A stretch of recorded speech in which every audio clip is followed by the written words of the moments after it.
নমস্কার, সবাইকে বং হেসেলে সাদর আমন্ত্রণ। আজ আমি আলু দিয়ে পাতলা ডিমের ঝোল রান্না করেছি। ডিম তো যে কোনো সময় খেতে হয়, গরমকাল কি শীতকাল। এখন গরমকাল, তাই ঝোলটা একটু মশলা কম দিয়ে পাতলা করে রান্না করেছি। কিভাবে এই পাতলা ঝোলটা রান্না করলাম, সেই রান্নার রেসিপিটাই এখন আপনাদের সাথে আমি শেয়ার করব। ডিমের পাতলা ঝোল করবার জন্য আমি প্রথমেই গ্যাসের উপরে মিডিয়াম ফ্লেমে একটা কড়াই বসিয়ে 2 টেবিল চামচ সর্ষের তেল দিয়েছি। তেলটা গরম হয়ে গেছে। এবার আমি 6টা ডিম সেদ্ধ করে একটু দুপাশ দিয়ে চিড়ে লবণ হলুদ মাখিয়ে আমি ডিমগুলো ভেজে নেব।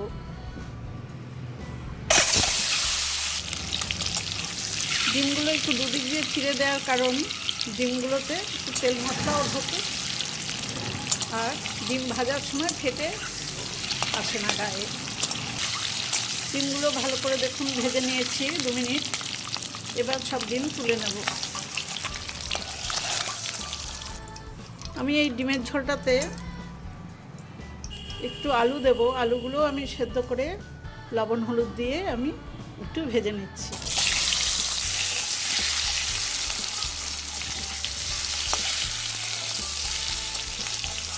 ছোটো কয়েকটা আলু একটু সেদ্ধ করে খোসা শুদ্ধই সেদ্ধ করেছি, তারপর খোসা ছাড়িয়ে আমি একটু মাঝখান দিয়ে কেটে নিয়েছি। নিয়ে লবণ হলুদ মাখিয়ে আমি একটু ভেজে নেব। আলুগুলো আবার 2-3 মিনিট ভেজে নিলাম।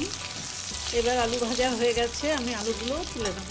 আলু ভাজাটা তুলে নেওয়ার পর আমি কড়াইতে আবার 2 টেবিল চামচ সর্ষের তেল দিয়ে দিয়েছি। এই তেলে দেখুন আমি কোনো ফোড়ন দিলাম না। প্রথমেই আমি 1 চামচ গুঁড়ো হলুদ একটু জলে ভিজিয়ে পেস্ট মতো করে সেই হলুদটা দিলাম।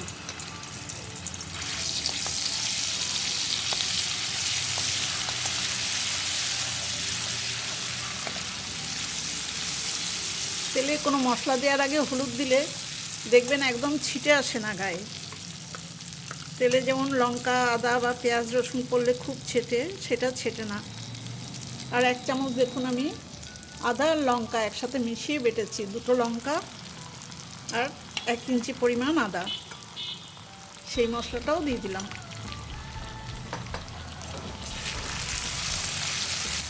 লো টু মিডিয়াম আছে আদা লঙ্কা হলুদ একটু ভেজে নিয়েছি। এবার একটা বড় সাইজের পেঁয়াজ আর তার সাথে 3-4টে রসুনের কোয়া একসাথে বেটে সেই পেস্টটাও দিয়ে দিলাম।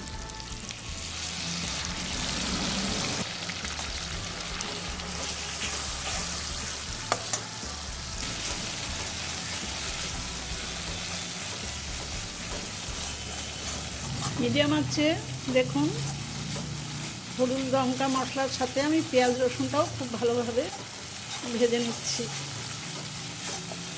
আবার 3 মিনিট সময় ধরে আমি পেঁয়াজ রসুনটাও ভালো করে ভেজে নেওয়ার পর একটা মাঝারি সাইজের টমেটো গ্রেট করে নিয়েছি, সেই টমেটোটা দিয়ে দিলাম।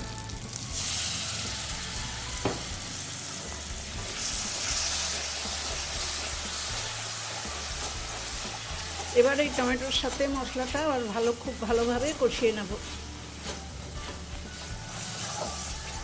লো টু মিডিয়াম আছে পেঁয়াজ টমেটো সব একসাথে ভালো করে কষিয়ে নিয়েছি। এবার আমি 1/2 চামচ লবণ দিলাম। আগে আলু আর ডিম দুটোতেই লবণ দেওয়া আছে, তাই পরিমাণটা বুঝে লবণটা দিতে হবে। মশলা কষানো হয়ে গেছে। এবার দেখুন যেই আলু আর ডিমগুলো ভেজে রেখেছিলাম সেগুলো সব দিয়ে দিলাম।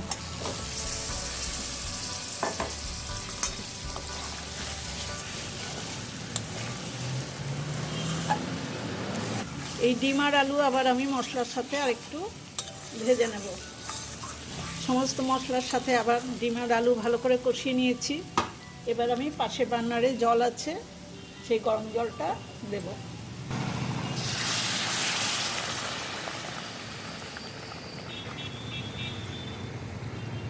যেহেতু পাতলা ঝোল তৈরি করছি ডিমের, তাই আমি একটু জলের পরিমাণটা বেশি দিলাম। এবার মিডিয়াম আছে আমি এই আলু ডিম একসাথে ঝোলের মধ্যে ফুটিয়ে নেব।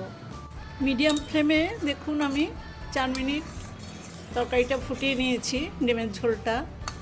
আমার রান্নাটাও হয়ে গেছে প্রায়, কারণ এই ঝোলটা তো পাতলাই থাকবে। সবশেষে দেখুন আমি গরম মশলা বাটা দেব, 1 চামচ গরম মশলা বাটা দিয়ে দিলাম।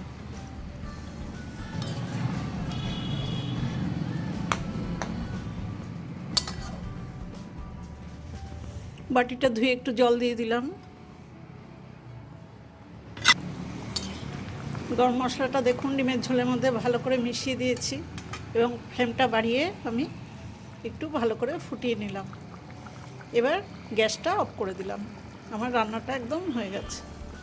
ডিমের ঝোলটা দেখুন এবার আমি একটা বাটিতে তুলে নিচ্ছি।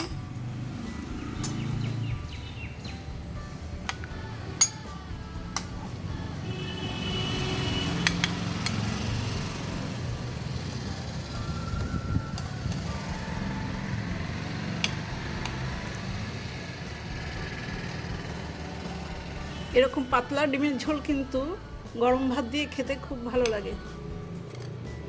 আপনারা এইভাবে করে একবার খাবেন।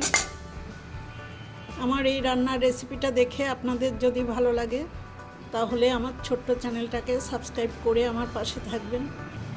বেল আইকনটাও প্রেস করে দেবেন, লাইক করবেন, শেয়ার করবেন আর কমেন্টস করে জানাবেন কেমন হলো। সবাই খুব ভালো থাকবেন, সুস্থ থাকবেন। ধন্যবাদ।